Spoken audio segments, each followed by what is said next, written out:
In this video, I'm going to show you how to constrain the triangle peg so that it doesn't move in your base. So the first thing I'm going to do is click place, find my blue triangle and double click on it, click once so that it places it and hit escape.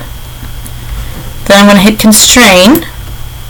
I always start with the top of the peg and the bottom of the hole I'm attaching it to, and hit apply. Don't worry if your triangle was off a little bit, because you're about to change that.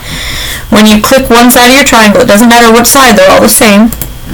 Then click one side of your hole, it doesn't matter which one. I'm going to do this one here, and you notice it twisted it around.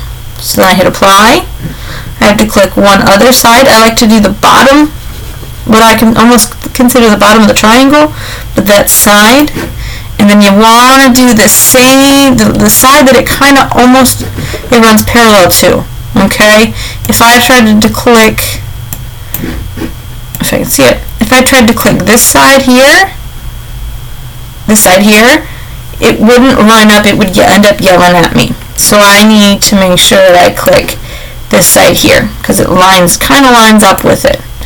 Alright, so then it's in, I hit apply or OK. And now it doesn't move, and so I'm done with triangle pegs. So you now need to do the other three sides, or the other three triangle pegs.